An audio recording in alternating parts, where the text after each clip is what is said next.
So here's the new Rickie Fowler.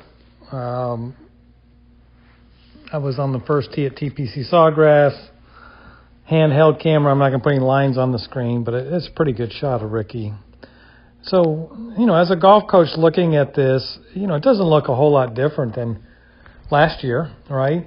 From this view. I think from his target line view, I think there's been a few changes. So if you read the article that I wrote 2 years ago and a couple of the comments that I had made in with regard to his stats,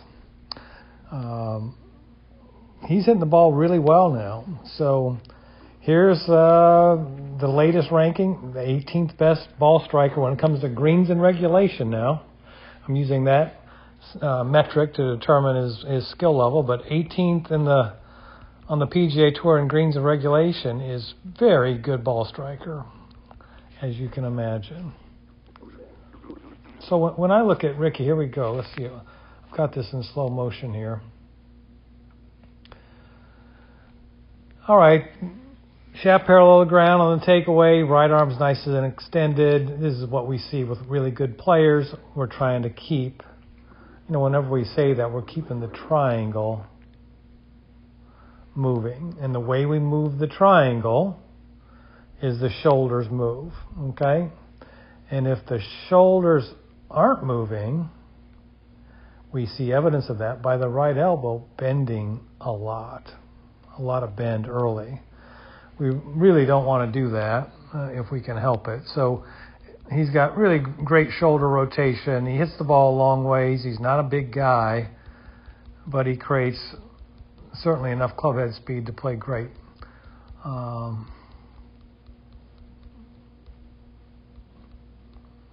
So again, all good stuff here. And then you see a little bit of a shift forward, hips rotating open.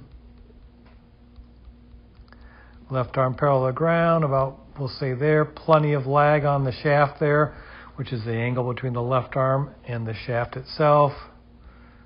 Then watch what he does, a little unusual. You see his left elbow begin to bend a little bit. Hard to know how that's just a habit he has, and there's a number of players that do that. Jordan Spieth does that a little bit, okay? Watch the angle of attack of the club now.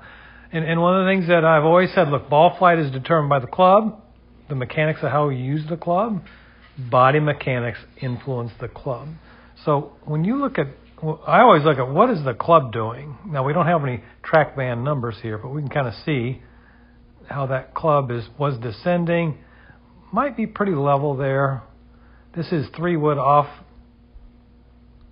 a tee on the first hole, okay? So when he's definitely coming down at this point, but it could be beginning to level off. So his angle of attack with a 3-wood off a tee, one of the things we know is, look, if you can ascend into the golf ball, you can always hit it further if you can ascend. But the problem is when we ascend, come up on the golf ball, we need it teed up. It needs to be sitting really, really good. So a 3-wood off a tee, you can always hit further than a 3-wood off the ground, okay, off the ground. Now, you can have the ball on the ground, but sitting absolutely, perked up on a nice piece of grass, and you can ascend into it a little bit. But again, even there, you see just a tiny bit of shaft lean coming into the strike. Arms extend now.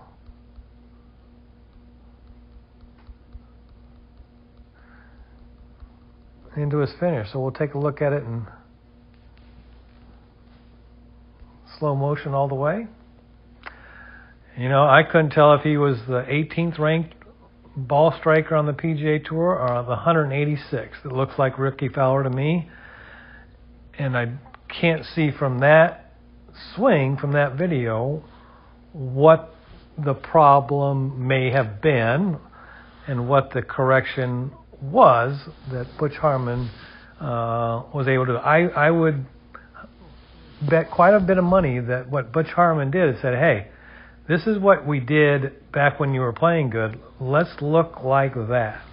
Let's not try to make your swing do something other than what you have trained it to do for all these years. So let's get back to the basics of Rickie Fowler, not the basics of, Adam Scott or Tiger Woods. Let's figure, I'm pretty sure that's how Butch Harmon teaches. So, and what has Rickie said about it? He said he's gained confidence, listening to the old coach. And Butch Harmon kind of got his mind going the right way, back to believing what he can do. And I think there was probably a few things that they might have needed to tweak, but I'd be speculating on that, exactly what it was. But okay, there you go, a few things on Rickie. Look for him to continue to play well this season. I think he's going to win something. All right, thanks, bye.